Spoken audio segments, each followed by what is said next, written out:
ngatri po Shillong Municipal Board ngadai Aston Manager jong Shillong Solid Waste Management chipang gajingwan jong new COVID nadu usnem arhajar arfau hadu arfuwei gajing tri jong Shillong Municipal Board kaborba ba te hidan hadu South Team po Shillong Municipal kawai ke team kadi ba handling ya kadat body kawai ke team kabalik lum ki COVID waste na hostal ba fair kawai ke team ipi kedan hang ni po sanitize team kebadan ni po pulo ba sanitize ye kini driver jong transport sel ban bu ye ti COVID patient kawai sekajawai jaka bat kawai ke team hidan balik sanitize ye kini ki institute ye kini ki office bat ikini ki kitu ki yeng kebayok COVID hidan ki guidelines bagi yok nak health department kabaning kong shaman handling kadat body na po hospital hidan ki staff jongi nanu mengar kumjo supervisor nadu staff jongi ban handling kadat body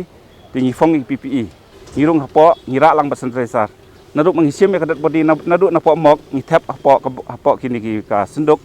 ladap tap senduk ni handling sanitizer ba hiti wat itu staff handling kadat body ngam jusha bakin keta mut khmat hadu intal ladap kam ladap nang tu ni sai ya kadat body ngi sil ba senduk tinggi sara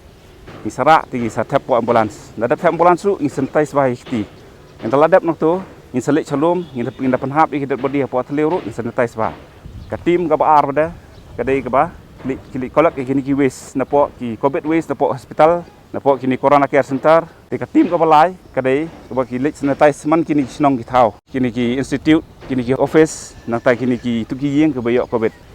te tang kita hi ngani batai pang kini ka jingtre borba jogi municipal na kaliang ki tim jongi ki bon ladap eye injection bar khoj wat ngai la dirung ladap hi ban eye injection na kaliang jonga ngakerpat ki pajba ki basong masa hakni kari si jonga lej eye injection kinjada ningkong kinjada shwela di ba are kayeng kasem bat ya kasnong kathau